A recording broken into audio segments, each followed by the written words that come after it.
Hello friends, welcome to my YouTube channel. मित्रांनो, या व्हिडिओमध्ये आपल्याला एक महत्त्वाचा थेरम पाहायचा आहे. Theorem number 1.3. Let p be a prime number if p divides a square then p divides a where a is a positive integer. तर या थेरमचा वापर करून आपल्याला square root 2, square root 5, square root 7 etcetera तर या संख्या इरेशनल आहेत हे दाखवता येईल. ठीक आहे, चला तर मग सुरू करूयात.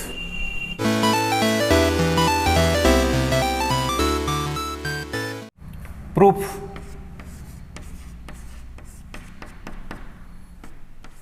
p is a prime number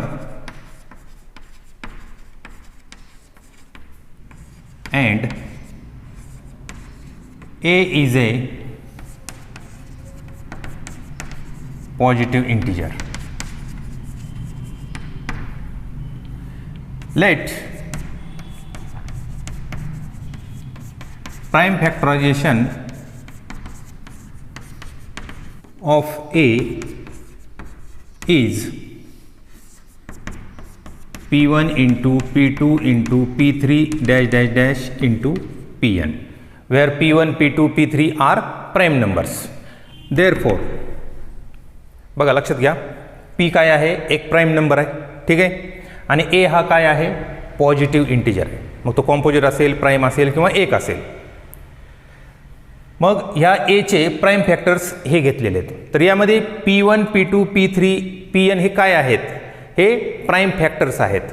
आता ते इक्वल पण असतील किंवा डिफरंट पण असतील, नॉट नेसेसरीली सेम. एक उदाहरण बघा, समजा 12, a ची किंमत आपण 12 घेतली. तर आता 12 चे प्राइम फॅक्टर्स काय असतील, 2 into 2 into 3.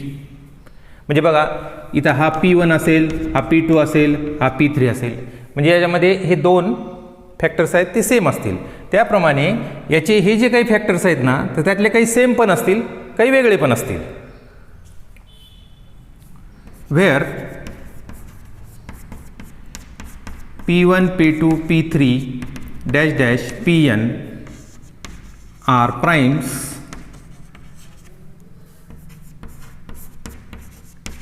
not necessarily distinct. म्हणजे हे इक्वल पण असतील किंवा वेगवेगळे पण असतील, लक्षात घ्या. Now a square is equal to, we take its square, that is p1 into p2 into p3 into dash dash dash pn into p1 into p2 into p3 into dash dash pn. दोन्ही sides आपण square केला. Therefore a square is equal to, here p1 into p1 is p1 square into p2 square into p3 square dash dash pn square. Now given that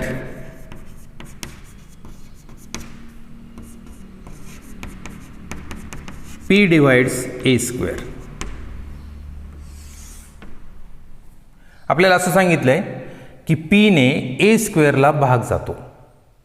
so bye fundamental theorem of arithmetic, p is one of the prime factors of a square. Therefore by fundamental theorem of arithmetic,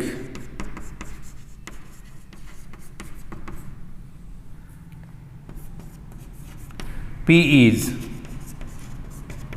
one of the prime factors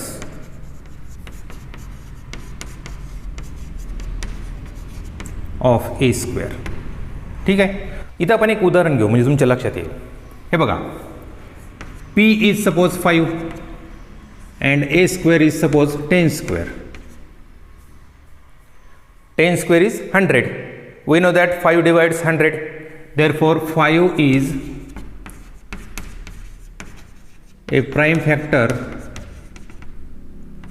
of 10 square. म्हणजे 10 स्क्वेअरचे जे काही prime factors असतील ना, तर त्यापैकी 5 हा एक असणार आहे. ठीक आहे, परंतु by the uniqueness of fundamental theorem of arithmetic, ह्या 10 स्क्वेअरचं जे प्राईम फॅक्टरायझेशन असेल प्रोडक्टच्या रूपामध्ये, तर ते कसं असणार आहे, युनिक असणार आहे. मग 10 स्क्वेअरचे प्राईम फॅक्टर्स काय आहेत बघा बरं. 5 into 2 bracket square that is 5 square into 2 square. म्हणजे या 10 स्क्वेअरचे प्राईम फॅक्टर्स काय आहेत, 5 आणि 2 असेच आहेत. कारण हे 5 इंटू 5 इंटू 2 इंटू 2 आहे, म्हणजे हे 2 वेळा आलेले आहेत. आता ते रिपीट किती वेळा असतील तरी प्राईम फॅक्टर्स आपण घेताना 5 आणि 2 असेच घेणार आहोत. Okay. So 5 is one of the prime factor of these factors. म्हणजे 5 हा ह्या 10 स्क्वेअरचे हे जे काही प्राईम फॅक्टर्स आहेत ना त्यापैकीच एक असला पाहिजे. That means 5 divides 5 into 2,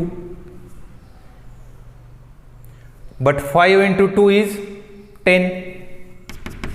That means 5 divides 10. लक्षात आलं. म्हणजे थोडक्यात लक्षात घ्या, 5 हा 10 स्क्वेअरचा एक प्राईम फॅक्टर आहे.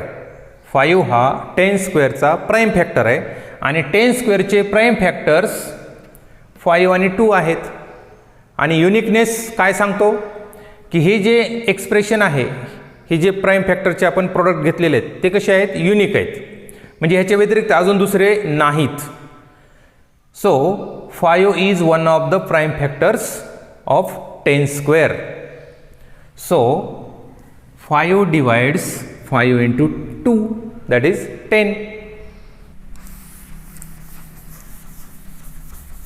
So we write here, but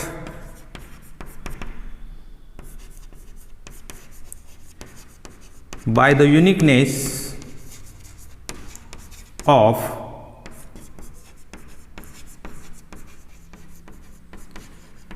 fundamental theorem of arithmetic, we realize that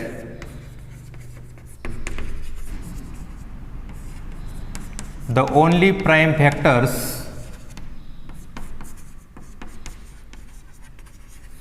of a square are p1, p2, p3 dash dash pn.